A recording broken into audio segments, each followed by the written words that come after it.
Welcome back to your channel Tripitak. तो आज जिसके बारे में हम लोग स्टार्ट करने जा रहे हैं वो पुर्तगाली गवर्नर का जो भी पॉलिसी था उसी के बारे में पढ़ेंगे। तो यहाँ पे हम स्टार्ट करते हैं कि किस तरीके से पुर्तगाल जो है यहाँ आया और उसको थोड़ा सा बैकअप लेंगे और फिर हम अल्मीडा जो फर्स्ट गवर्नर ऑफ पुर्तगाल था उसका क्या पॉलिसी था, वो भारत को लेकर क्या सोचता था, वो पूर्वी क्षेत्र को लेकर के यानी कि जो ईस्टर्न वर्ल्ड है उसको लेकर के क्या सोचता था और वो कैसे कैप्चर करना चाहता था पूर्वी क्षेत्र को, हम इसी के बारे में देखेंगे। ठीक है, तो स्टार्ट करते हैं। देखिएगा, सबसे पहले जो हुआ वो ये हुआ कि 1498 में वास्को डी गामा नाम का एक पुर्तगाली नागरिक, एक पुर्तगीज सिटीजन यहाँ पे आया। वो क्या था? वो एक व्यापारी था। क्या वो किसी राजा का दूत था या किसी राजा के यहाँ राजा का ऑफिसर जो कि राजा के साथ राजा के लिए काम करता हो? नहीं, ऐसा नहीं था। वास्को डी गामा तो खुद व्यापारी था। वो आया, यहाँ से मुनाफा कमा करके वो गया। जब वो यहाँ से जाता है तो फिर जो पुर्तगाल के किंग थे जिनका नाम है मैनुअल फर्स्ट, नाम क्या है? मैनुअल फर्स्ट, जिसको अगर हिंदी में लिखेंगे तो मैनुअल प्रथम। ठीक है, तो मैनुअल प्रथम ये देखता है कि वास्को डी गामा 60 गुना मुनाफा कमा करके गया है, तो ये एक इंसान को अपने अंडर में रख के एक इंसान को भेजता है। वो इंसान कौन है? वो भी एक खोजी ही है। खोजी मतलब जो खोज करता है, डिस्कवरी वाला। ठीक है, वो कौन है? तो उसका नाम है कैब्राल। कौन है वो? कैब्राल। कैब्राल का पूरा नाम है पेड्रो एल्वारेज कैब्राल। ये ब्राजील का खोज किया है और ये कहाँ का रहने वाला है? पुर्तगाल का रहने वाला है। ठीक है, अब इस बात को समझिएगा। तो ये मैनुअल फर्स्ट कैब्राल को भेजता है 1502-3 में। कहीं कहीं पे 1502 लिखा हुआ मिलता है, कहीं कहीं पे 1503 लिखा हुआ मिलता है। इस समय में ये भेजता है मैनुअल फर्स्ट किसको? कैब्राल को। किस तरीके से भेजता है? तो कैब्राल के साथ कुछ सेना और कुछ जहाज का बेड़ा जो है सब लेकर के इसको भेजता है मैनुअल फर्स्ट, भाई तुम जाओ। ठीक है, कैब्राल पहुंचता है। कैब्राल को सिखा करके भेजा जाता है कि तुम वहां पर क्या करना? फैक्ट्री स्टैब्लिश करना। कैब्राल को क्या क्या सिखा करके भेजा जाता है? तो भेजा जाता है कि तुम फैक्ट्री स्टैब्लिश करना। दूसरा, पहला तो ये। दूसरा, अरब व्यापार को खत्म करना।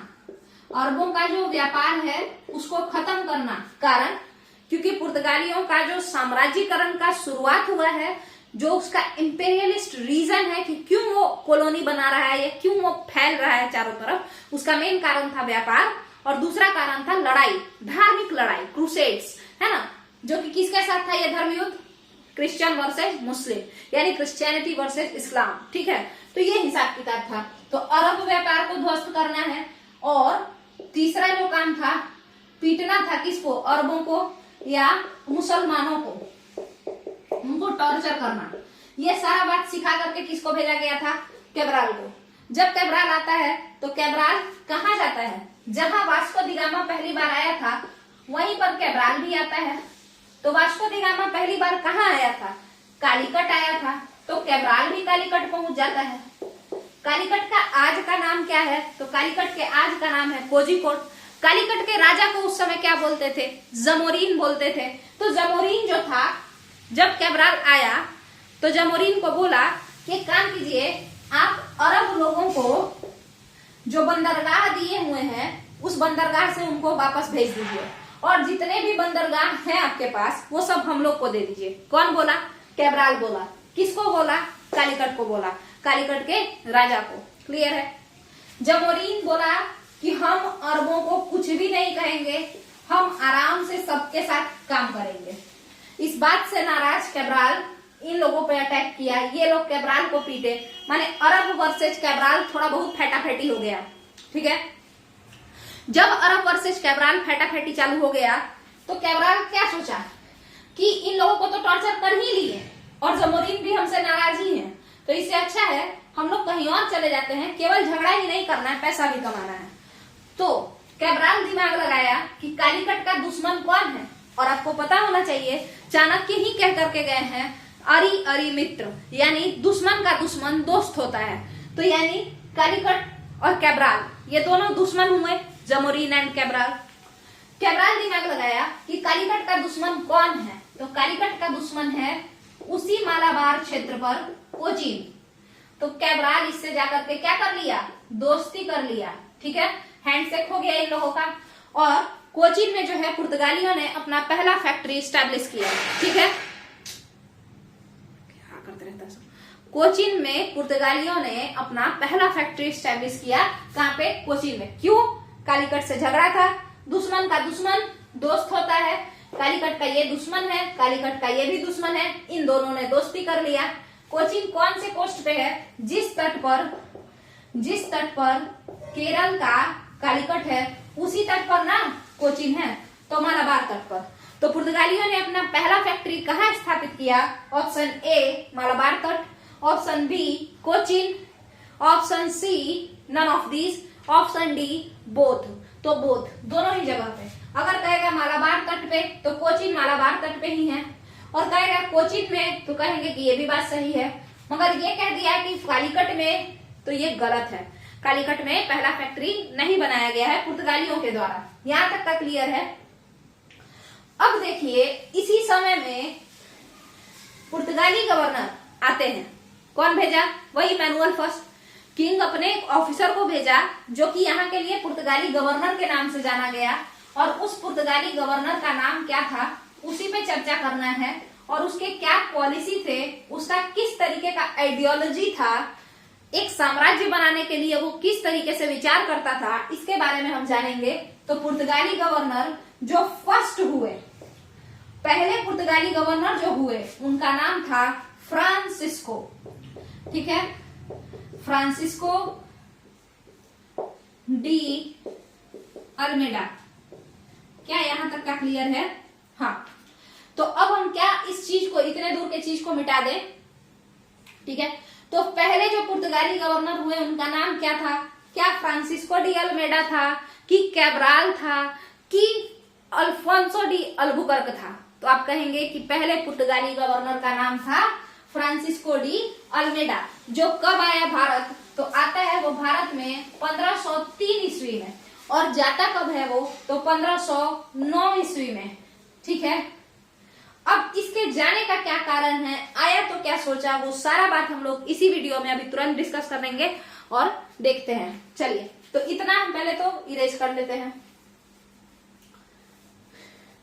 तो कोचीन में क्या बन चुका है? फैक्ट्री बन चुका है। बट बताइए, उस कोचीन का किलेबंदी हुआ है क्या? नहीं हुआ है ना। कोचीन का किलेबंदी तो नहीं हुआ है। क्या पूरे के पूरे कोचीन को घेरने का? क्या नहीं। ये कोचीन है अगर, तो यहाँ पे अगर फैक्ट्री है तो इस फैक्ट्री के चारों तरफ सेना ये सब लगा दीजिए, तोप वगैरह रख दीजिए। तो यही होता है, फैक्ट्री का दुर्गीकरण होता था, पूरे शहर का नहीं होता था। क्लियर है? अब इस बात को समझिए। तो जब पहला पुर्तगाली गवर्नर फ्रांसिस्को डी अल्मेडा आता है 1503 में, तो इसका पहला काम, इसको क्या क्या सिखा करके भेजा गया था? तो इसको सिखा करके भेजा गया था सेम बात कि भाई फैक्ट्री बढ़ाना, और फैक्ट्री जो लगा हुआ है और बाकी जो तुम फैक्ट्री बनाओगे सबका किलेबंदी करना, यानी उस सब की फैक्ट्रियों को घेर देना, सारे फैक्ट्रियों को प्रोटेक्ट कर लेना, उसको बचा के रखना, संरक्षित करके रखना। ठीक है। दूसरा, अरब व्यापार को तोड़ना। तीसरा, मुसलमानों को पीटना, है ना। और चौथा, चाहे वो किसी भी धर्म के इंसान हो, सबको किस में बदल देना? क्रिश्चियनिटी में, यानी ईसाइयत में बदल देना। ठीक है। चाहे वो किसी भी धर्म के इंसान हो, सबको कन्वर्ट करवाना, कन्वर्जन। ये पुर्तगालियों का एक बहुत बड़ा दोष था। ये लोग कन्वर्जन करवाने में बड़ा ज्यादा बिलीव करते थे। तो व्यापार के साथ साथ धार्मिक चीजों का भी जो है तालमेल चलते रहता था। तो अब स्टार्ट करते हैं आगे। तो जब अल्बुकर्क आया तो इसने कोचीन में क्या करवाया? किलाबंदी करवाया। कोचीन में इसने क्या करवाया? किलेबंदी करवाया। इसको और कौन कौन से जगहों पे कहा गया था कि भाई तुम किलेबंदी करवा देना? तो अंजादीवा में, केन्नानौर में, किलवा में। ठीक है। कहाँ कहाँ पे कहा गया था? तो कहा गया था कि भाई अंजादीवा में, कोचीन में तो ये करवाया, फोर्टिफिकेशन करवाया ये कौन? अल्मेडा। ठीक है। उसको बोला गया था ये कितने शहरों में? 1 शहर, 2 शहर, 3 शहर, 4 शहर में, टोटल 4 शहरों में अल्मेडा को कहा गया था कि भाई फोर्टिफिकेशन करवाना, फैक्ट्री लगवाना, बढ़िया से सब कर देना। ठीक है। कौन कौन सा वो शहर है? अंजादीवा, कोचीन, केन्नानौर और किलवा। तो सारे के सारे क से हैं, एक केवल अ से है, अंजादीवा। ठीक है। तो इन चारों में किलेबंदी करवाने का काम किस पे सौंपा गया? अल्मेडा पे। किस पे सौंपा गया? अल्मेडा पे। कौन है अल्मेडा? पहला पुर्तगाली गवर्नर है अल्मेडा। क्लियर है? इसके बाद बताइए और बाकी क्या क्या कान में फूंक करके भेजा गया था?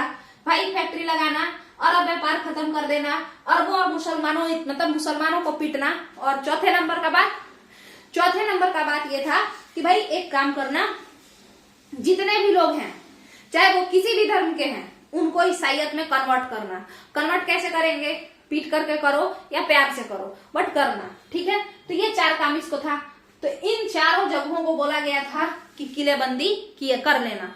हालांकि अल्मेडा जो था वो इन चारों जगहों पे किलेबंदी कराने में सफल नहीं था, यानी पूरा कंप्लीट नहीं करवा पाया था। कुछ जगहों पे किया, कुछ जगहों पे वो नहीं करवा पाया। अब बात करते हैं कि अल्मेडा का पॉलिसी क्या था। ठीक है?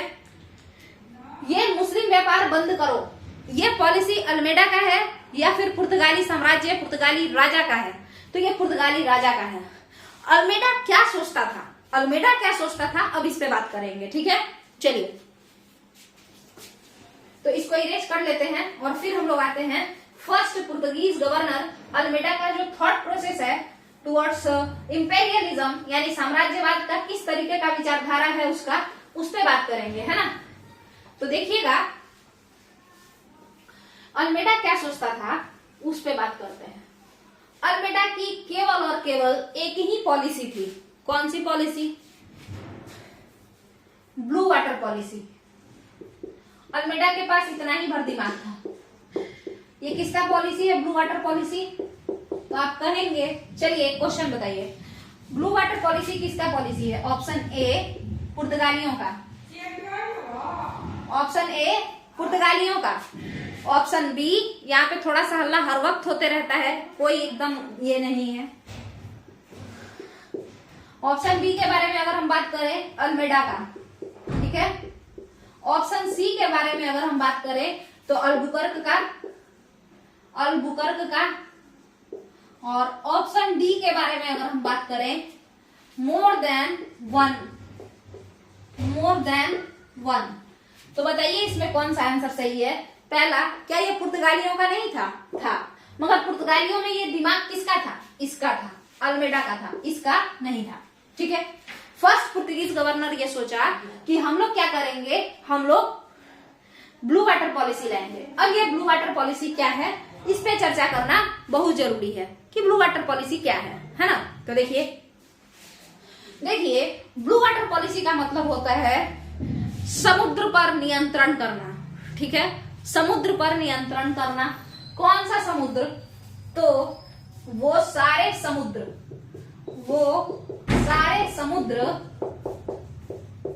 जिससे कि या जो कि पूर्वी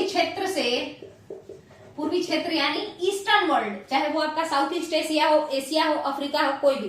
ठीक है? तो पूर्वी क्षेत्र से पश्चिमी क्षेत्र को जोड़ते हो। ठीक है?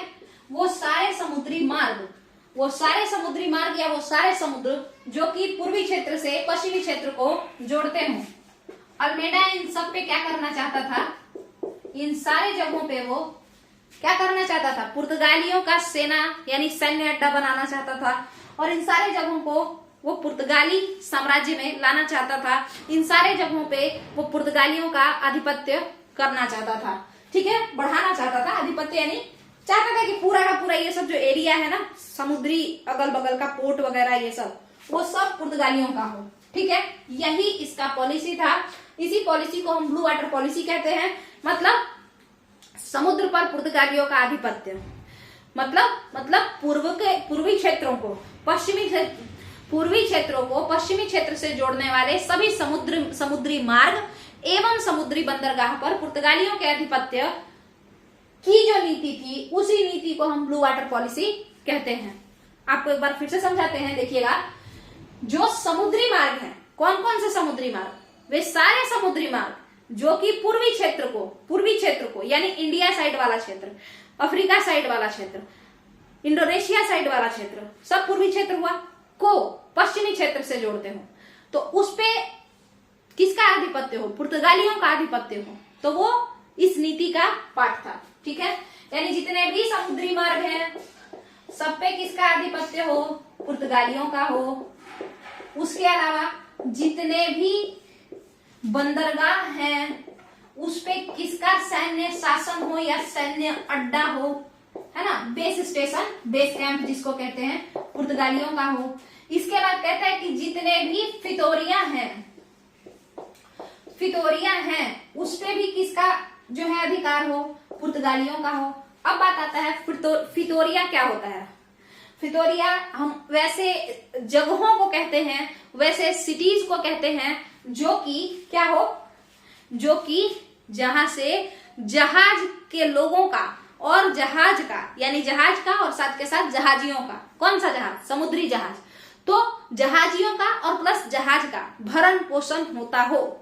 जैसे अगर आप स्ट्रेट ऑफ मलक्का क्रॉस करेंगे, और आज के डेट में भी हम ये बात कर रहे हैं, आप क्या किए, स्ट्रेट ऑफ मलक्का क्रॉस किए। जब आप ये क्रॉस करेंगे तो वहां पे आप अपने अगर जहाज से जा रहे हैं तो पेट्रोल डलवाएंगे जहाज में, जहाज में अगर कुछ गड़बड़ होगा तो आप रिपेयर करवाएंगे। उसके बाद फिर आप क्या करेंगे, लोगों के लिए राशन भरवाएंगे। तो ये सारा काम स्ट्रेट ऑफ मलक्का के पास कौन देखता है, तो वो देखता है सिंगापुर।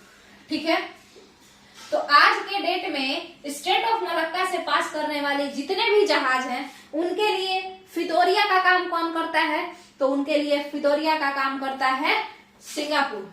अगर आप रेड सी से होते हुए जाएंगे तो आपको फितोरिया का काम करेगा Egypt, northern part of Egypt, यहीं से ना भरा जाता होगा पेट्रोल वगैरह जाने के लिए। अगर आप मेडिटेरेनियन सी में रहेंगे तो फिर आपको काम कौन करेगा, तुर्की देगा ये सब सामान, खाना पानी, या फिर आपको जो है इटली या फिर ग्रीक देगा। यही बात सही है कि कुछ और है ना।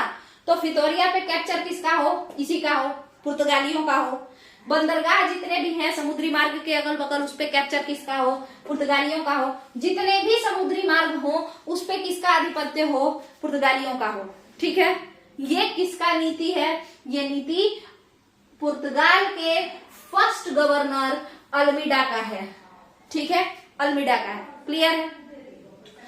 ये देखिए, ये जो नीति है, इस नीति के लिए अल्मीडा कहते हैं कि अगर तुम भारत पे राज करना चाहते हो और भारत के पश्चिमी किनारे पर किलेबंदी करना चाहते हो, अपना फैक्ट्री लगाना चाहते हो, तो तुमको समुद्री इलाकों पे कैप्चर करना, मतलब समुद्री इलाकों पे अपना वर्चस्व जमाना जरूरी है।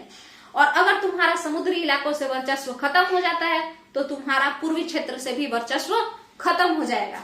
ये मेरा स्टेटमेंट नहीं है, ये खुद अल्मीडा ऐसा बोलते हैं। क्लियर है, यहां तक का अगर क्लियर है तो ये तीनों चीज लिख लीजिएगा कि भाई ब्लू वाटर पॉलिसी किसकी बात करता है, तो ब्लू वाटर पॉलिसी या ब्लू वाटर पॉलिसी अल्मीडा के द्वारा लाई गई एक नीति है, जो समुद्री मार्ग, वैसे समुद्री मार्ग जो कि पूर्वी क्षेत्र से पश्चिमी क्षेत्र को जोड़ते हो तथा उनके अगल बगल के बंदरगाहों तथा फितोरियों पर पुर्तगालियों का आधिपत्य करने की नीति है। ठीक है, यही है ब्लू वाटर पॉलिसी। इस कॉन्सेप्ट को कौन दिया है, अल्मीडा ने दिया है। अल्मीडा कहते हैं कि अगर पूर्वी क्षेत्र में साम्राज्य बनाना है तो समुद्री मार्गों को और समुद्र से रिलेटेड इंपॉर्टेंट साइट्स को, लोकेशन को कैप्चर करना ही पड़ेगा।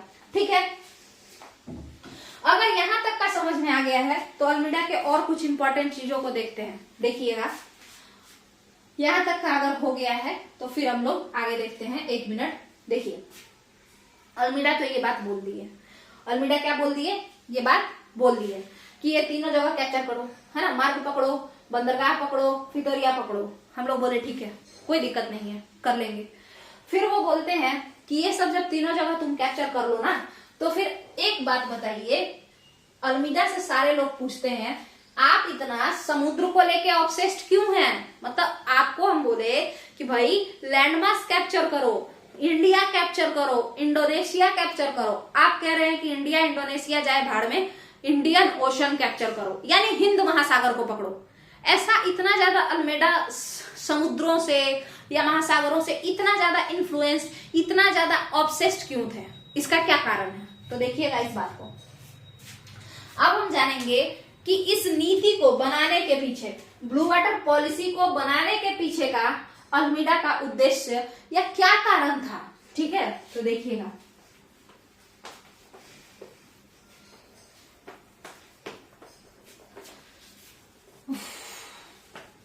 ब्लू वाटर पॉलिसी क्या है? 3 बात करता है ब्लू वाटर पॉलिसी। भाई समुद्री मार्ग को पकड़ो, है ना, कैप्चर करो, पुर्तगाली अधिपत्य लाओ, उसके बाद जो फितोरिया है वहां पे लाओ पुर्तगाली अधिपत्य, सिंगापुर है जैसे, और उसके अलावा और क्या है? उसके अलावा एक और चीज है जो कि आपका बंदरगाह पोर्ट्स। ठीक है, अब देखिए क्या कारण था कि अल्मेडा इतना ज्यादा ऑब्सेस्ड थे सी रूट से। कारण ये था, उनका पॉलिसी ऐसा इसलिए था क्योंकि अल्मेडा एक चीज जानते थे, क्या? कि जब वेनिस अमीर हुआ यानी रोम, तो उस समय उसके अमीर होने के कारण किसी देश के साथ उसका संबंध नहीं था, बल्कि उसका सी रूट पर जो अधिकार था, उसको जो सी रूट का आइडिया था, है ना, समुद्री मार्ग का जो उसको आइडिया था कि किधर से किधर घुस जाए, उसके वजह से ये अमीर हुआ। ठीक है, यूरोप के बाद बात करें अगर हम तो अरबों की, तो देखिए अरब सबसे पहले यूरोप को कमजोर करने के लिए अरबों ने क्या किया था? यूरोप को या यूरोपियन कंट्रीज को कमजोर करने के लिए अरबों ने जो सबसे पहला हथियार यूज किया, जो फर्स्ट वेपन यूज किया, वो यही था ना। क्या किए थे बोलो? कैप्चर कर लिए थे, बैन कर दिए थे कुछ रास्तों को। कौन कौन से रास्ते? लाल सागर का जो रास्ता है वो, और आपका जो फारस की खाड़ी का रास्ता है यानी पर्शियन गल्फ है वो। ठीक है, तो ये दोनों रास्ते बंद होने के कारण पुर्तगाल का, या बेसिकली कहिए कि यूरोप का जो व्यापारिक संबंध था किसके साथ?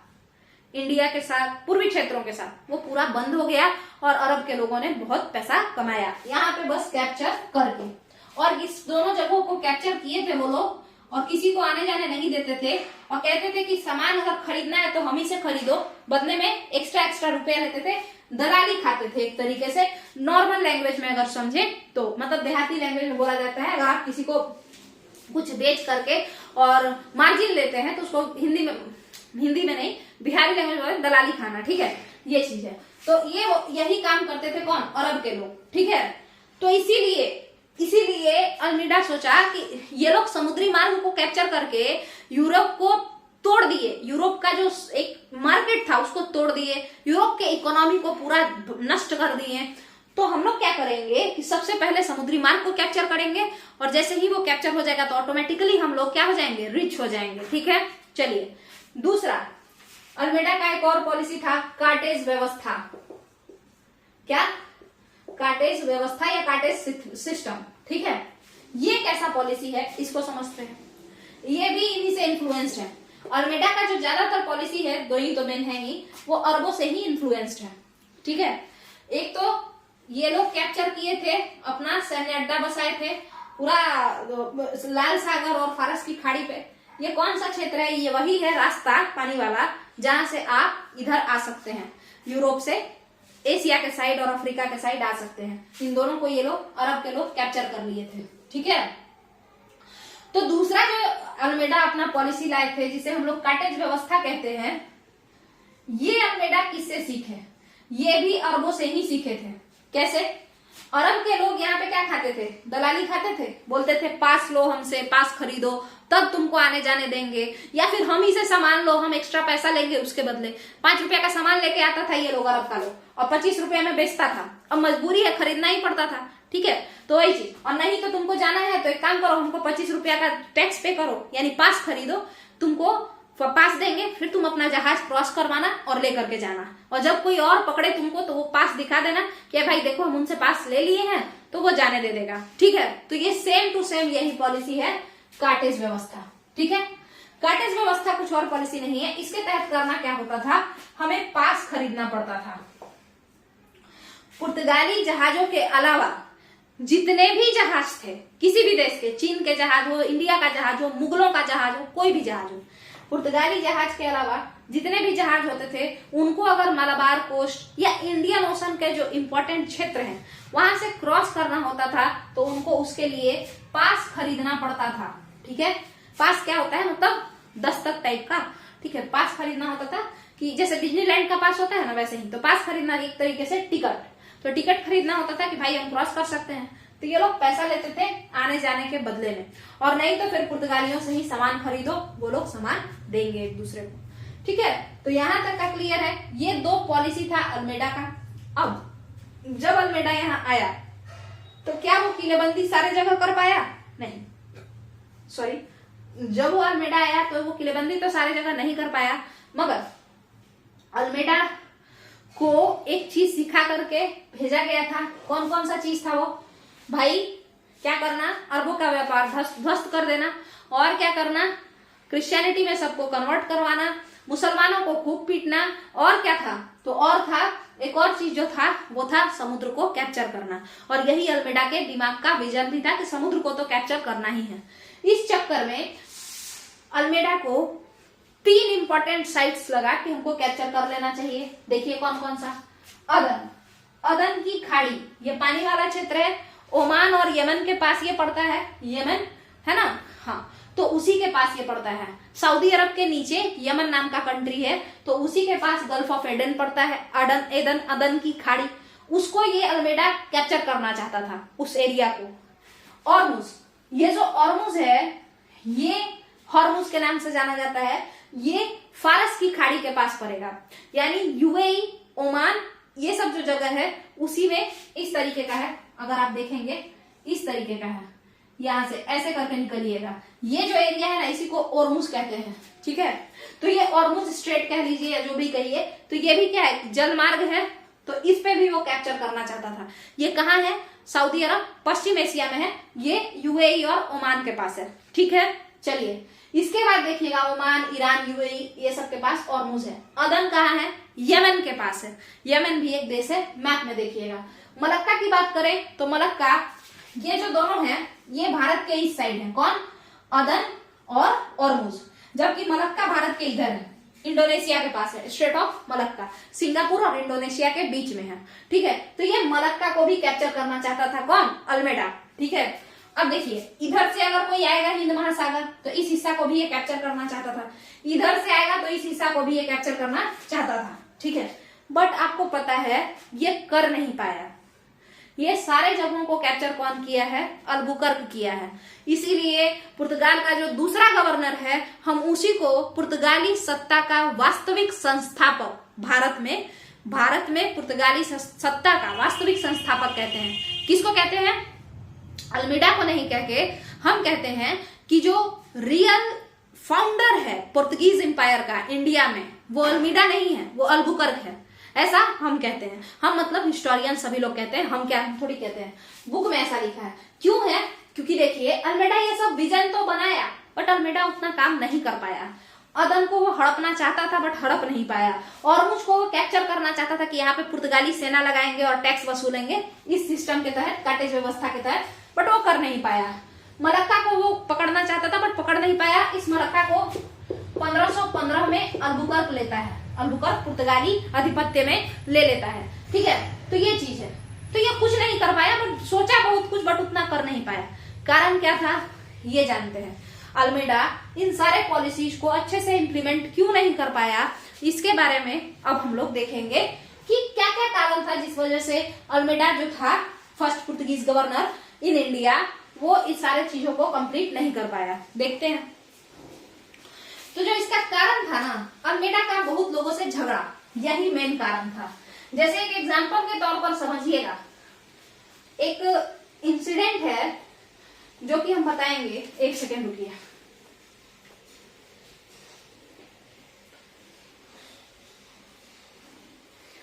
एक सेकेंड, एक इंसिडेंट है, उससे पहले देखिए अल्मेडा का कारण क्या है कि अल्मेडा ये सारा पॉलिसी किसके दिमाग का उपज है? सब अल्मेडा के दिमाग का उपज है, बट अल्मेडा इन पॉलिसीज को कंप्लीट नहीं कर पाया, यानी उसको इम्प्लीमेंट नहीं कर पाया।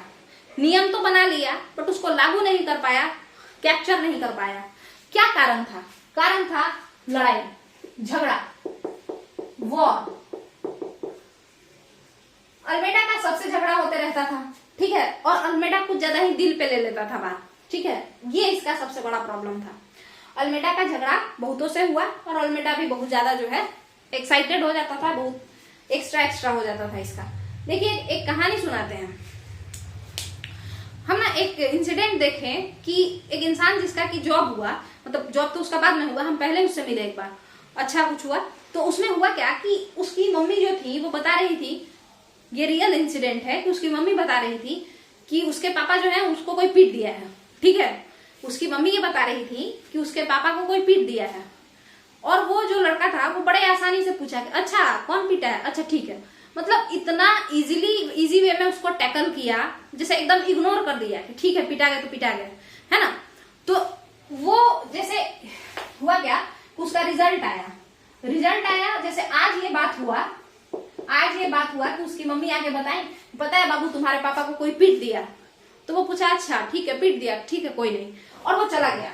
और उसके जस्ट 4 दिन बाद जो है उसका रिजल्ट आ गया, 4 या 5 दिन बाद। ठीक है, तो सोचिए हम उस इंसिडेंट से हम काफी ज्यादा प्रभावित हुए, और इसीलिए हम शेयर कर रहे हैं कि झगड़ा को लेकर के हम लोगों को उतना ज्यादा दिमाग नहीं लगाना चाहिए, है ना। मतलब मिडिल क्लास में क्या होता है कि दिन भर किसी ना किसी से झंझट झगड़ा होते रहे, तो पीटा पीटी नहीं होता है, बट फिर भी झगड़ा ये सब होते रहता है। अब जो बच्चे हैं, जो उस फैमिली मेंबर जो लोग हैं, वो लोग तो परेशान रहते हैं झगड़ा देख देख, चलो अब तो भी गाड़ेंगे, या फिर चलो अब उसको ये करेंगे, उसको ये करेंगे, हम उससे भी झगड़ लेंगे। और इससे क्या होता है, इससे हम लोगों का जो डेवलपमेंट है वो बहुत ज्यादा परेशानी की वजह से जो है हम लोग बड़ा परेशान रहते हैं। और डेवलपमेंट एक तरीके से समझिए तो क्या हो जाता है, रुक जाता है ना। ओवरऑल डेवलपमेंट कहिए या पढ़ाई लिखाई ही बेसिकली कहिए, तो वो इन सब झंझट झगड़ा के कारण क्या होता है, बड़ा ज्यादा जो है इधर उधर हो जाता है ना। हम लोग का माइंड सेट जो उसको बोलते हैं ना डिस्टर्बेंस, तो माइंड डिस्टर्ब हो जाता है। तो उस बच्चे से हम ये सीखे, मतलब हमसे 2-3 साल छोटा है वो, मुझसे ये सीखे कि उसकी मम्मी ये बता रही थी कि उसका जो पापा है वो पिटा गया, और वो बड़ा ही आसानी से बोला अच्छा ठीक है, और वो चला गया। यानी वो पहले से ही ये माइंडसेट में अपने बैठाए हुए था, मैंने माइंड मेकअप किए हुए था कि बाहर जो भी हो, अंदर जो भी हो, घर में झगड़ा हो, दुनिया जाए जहां भी जाए, बट हमको किस चीज पे फोकस करना है, हमको अपने काम से काम रखना है, यानी जो मेरा एम है हमको उसको अचीव करना है ना। तो ये चीज था, और इस वजह से उसका भी बहुत अच्छा जगह जो है सेट हो गया वो। मगर हम लोग के साथ क्या होता है, ज्यादातर लोग उन लोगों के साथ क्या होता है, घर में कोई भी कांड हो जाए उसमें सबसे फर्स्ट हम लोग दौड़ते दौड़ते जाते हैं कि हम ही दुनिया चलाएंगे, हम ही पूरा घर को प्रोटेक्ट करेंगे, और अपना कुछ खाने पीने का ठिकाना नहीं है, मगर सारा दुनिया हम देखेंगे, है ना। तो ये जो चीज था, ये इस वजह से हम लोग का जो है ग्रोथ काफी ज्यादा क्या होता है, कम होता है ना, या फिर कहिए तो देर से होता है, ऐसा भी कह सकते हैं। आलतू फालतू के झगड़ा में पड़े रहते हैं, कुछ ज्यादा ही इमोशन को जो है कंट्रोल नहीं कर पाते हैं, है ना। तो ये सब चीज से थोड़ा बचना है। घर में क्या हो रहा है, कौन कहाँ जी रहा है, कौन कहाँ मर रहा है, अभी हम लोग ऐसे भी कुछ नहीं कर सकते हैं। मतलब जो लोग सेटल नहीं है वो चाह के भी किसी को प्रोटेक्ट नहीं कर सकते हैं, तो मेरे हिसाब से भी नहीं करना चाहिए, मतलब ध्यान नहीं देना चाहिए, छोड़िए इस बात को। तो अब बात ये है कि जैसा वहां पे हम देखे, ये जो इंसिडेंट हम बताएं कि उसको पता चला उसके पापा पिटा गए और वो खुशी से चला गया, उसको कोई फर्क नहीं पड़ा। तो सिमिलरली वॉर जो था, दो सब जगह होता है वॉर, सबके साथ, सबके घर में कुछ ना कुछ प्रॉब्लम होता है, सबके साथ कुछ ना कुछ झगड़ा होता है, मगर एक इंसान उसको बड़े ही पोलाइटली लेता है, बहुत ही मतलब नेग्लिजिबल माइंडसेट से लेता है, अच्छा छोड़ो हो गया, और एक पूरा एकदम दिल पे ले लेता है। तो यही केस था अल्मेडा के साथ। अल्मेडा क्या किया, पूरा पॉलिसी बेचारा बनाया, और उसके बाद मिस्र इस पे अटैक कर दिया। मिस्र जब इस पे अटैक किया, अल्मेडा भिड़ गया, ठीक है।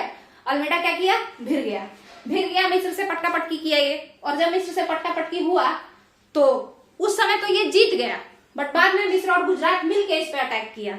और जब मिस्र और गुजरात इस पे मिलके, ये 1509 का समय है, जब इस पे मिस्र और गुजरात दोनों, मिस्र मतलब इजिप्ट से इसको ऐसे भी एलर्जी था, ये लोग मुस्लिम कंट्री हुआ तो इस वजह से भी, और ऐसे भी अटैक हुआ व्यापारिक हितों को भी लेकर के, और साथ के साथ जो धार्मिक युद्ध था तो उसके वजह से भी। हालांकि मिस्र को उकसाया कौन था, अगर आप लोग जानना चाहें तो वो वेनिस था। वेनिस यानी रोम पुर्तगालियों का वर्चस्व या पुर्तगालियों के बढ़ते हुए व्यापार को देख के काफी परेशान था, इसीलिए रोम इसको गुस्सा दिला दिया। मिस्र को क्या बोला रोम कि भाई जानते हो तुम्हारा व्यापार ये लोग खा जाएगा पुर्तगाली सब, और ये जाके इस पर अटैक कर दिया। अल्मेडा को आया गुस्सा, अल्मेडा दौड़ गया लड़ने के लिए, और पीट के तो पिटाया भी वापस आ गया, ठीक है। अल्मेडा इस वाले युद्ध में तो जीता, बट यहाँ पे फिर मिस्र और गुजरात का जो शासक था, दोनों लोग मिल गया, इजिप्ट का और गुजरात का, और मिलके इसको कूट दिया। 1509 का समय था, और इस वाले युद्ध में अल्मेडा का जो बड़ा बेटा था वो मारा गया। अल्मेडा का बड़ा बेटा इस वाले युद्ध में, विसराट गुजरात वाला जो युद्ध था उसमें मारा गया। मारे जाने के बाद अल्मेडा पहले ही से इमोशनल था, है ना, मतलब कुछ ज्यादा ही भावनात्मक था, भावना में बह जाता था। ये फिर से अटैक कर दिया इस पे। यानी ये क्या था, अब अल्मेडा का जो पॉलिसी था या अल्मेडा का जो भी विजन था वो कुछ पर्सनल नहीं हो गया, तुम मेरा बेटा को मारा हम तुमको मारेंगे। तो अब क्या ये रूलर बनने लायक था? नहीं, ये पुर्तगालियों का या पुर्तगाली राजा के लिए फायदेमंद नहीं था। तो इसी कारण से इसको वापस बुला लिया गया पुर्तगाल, क्योंकि ये इमोशन में आकर के जो है अपना अब डिसीजन ले रहा था। तो इसको वापस बुला लिया गया और इसके जगह पर भेज दिया गया किसको? अल्बुकर्क को। और अल्बुकर्क आ गया। अब आपको क्या लगता है, आपको क्या लगता है कि अल्बुकर्क का आने के बाद कोई झगड़ा नहीं हुआ होगा? झगड़ा अल्बुकर्क के साथ भी हुआ, मगर कभी भी अल्बुकर्क जो था वो इतना ज्यादा इमोशनल हो के जो है अपना झगड़ा का डिसीजन नहीं लेता था। वो स्ट्रेटेजी बना करके और अपना जो भी काम करता था। तो जितना चीज, जो पॉलिसीज, जो एम अल्मेडा लेके आया था कि हम ये कैप्चर करेंगे, वो कैप्चर करेंगे, वो कर नहीं पाया, क्योंकि वो बार बार इन सारे भटकने वाले चीजों में, भटकाओं में, डिस्टर्बेंसेस को ज्यादा इंपॉर्टेंस देने लगा और अपने मेन एम को भूल गया, है ना। जबकि अल्बुकर्क अपने मेन एम को याद किया और उसका मेन एम था कि अपने मरने से पहले, यानी अपनी मृत्यु से पहले, वो पूर्वी क्षेत्र में, ईस्टर्न वर्ल्ड में साम्राज्य बनाना चाहता था। ठीक है, अपने मरने से पहले वो पूर्वी क्षेत्र में साम्राज्य बनाना चाहता था, इंपायर बनाना चाहता था। कौन सा इंपायर? पुर्तगाली इंपायर या पोर्तुगीज इंपायर। ठीक है, तो पुर्तगाली साम्राज्य का निर्माण करना चाहता था, यही अल्बुकर्क का उद्देश्य था। और अल्बुकर्क अपने मेन उद्देश्य पे हमेशा ध्यान देता था। ये छोटा मोटा झगड़ा उसका पार्ट था, ना कि वो उसका उद्देश्य था। ठीक है, और इसी कारण से अल्बुकर्क जो है अल्मेडा का वो सारा चीज जो भी वो लेके आया था उद्देश्य, वो सबको कैप्चर किया। इन सारे चीजों को कैप्चर कौन किया? अल्बुकर्क किया। इससे ज्यादा ही काम किया, कम नहीं किया। हालांकि अल्मेडा उतना सक्सेसफुल गवर्नर के रूप में रह पाया नहीं, रह पाया, है ना। और उसका कारण क्या था? वो झगड़ा को इंपॉर्टेंस ज्यादा देने लगा, वो अपने मेन एम को भूल गया। ठीक है, तो इस कारण से जो है उसको सक्सेस नहीं मिला। हालांकि ये सारे पॉलिसीज किसके थे? ये सारा दिमाग कौन लगाया था? अल्मेडा लगाया था। बट इन सारे चीजों को कंप्लीट कौन किया? अल्बुकर्क किया। ठीक है, तो यहीं पे आपका जो ये Almeida, the first Portuguese governor Almeida, Francisco de Almeida, वो कंप्लीट होता है। उसके क्या पॉलिसी थे, कैसे वो पॉलिसी बनाया, क्या कारण था कि वो समुद्र को ही इतना प्यार दिया अपना, है ना, और कैसे वो अपने पॉलिसीज को पूरा नहीं कर पाया, अपने एम को अचीव नहीं कर पाया, उसका भी हम कारण यहाँ पे बता दिए हैं कि कुछ ज्यादा ही झगड़ा ओरिएंटेड हो गया, वो बेवकूफ, है ना। मतलब ये बेवकूफ नहीं, ज्यादातर लोग ऐसे ही होते हैं, फालतू चीजों पे हम लोग ज्यादा ध्यान देने लगते हैं और मेन एम को हम लोग भूल जाते हैं, है ना। तो ये सेम चीज अल्मेडा ऐसा किया और बेचारा जो है उसको फिर वापस बुला लिया गया। ठीक है, तो यहीं पे अब इस वीडियो को हम खत्म करते हैं। अगला जो टॉपिक होगा वो अल्बुकर्क का होगा, उसमें भी हम अल्बुकर्क को अल्मेडा के साथ कंपेयर करेंगे और अल्बुकर्क के इंपॉर्टेंट अचीवमेंट्स को देखेंगे। और भी ये बहुत कुछ किया है अल्बुकर्क काफी कुछ अचीव किया है, तो उसको हम लोग देखेंगे और फिर आगे का हम लोग टॉपिक देखेंगे। तो यहीं पे इस वीडियो को खत्म करते हैं। चलिए, अगर वीडियो पसंद आया हो तो वीडियो को लाइक कीजिएगा, लोगों में शेयर कीजिएगा और चैनल को सब्सक्राइब कीजिएगा। चलिए, थैंक यू।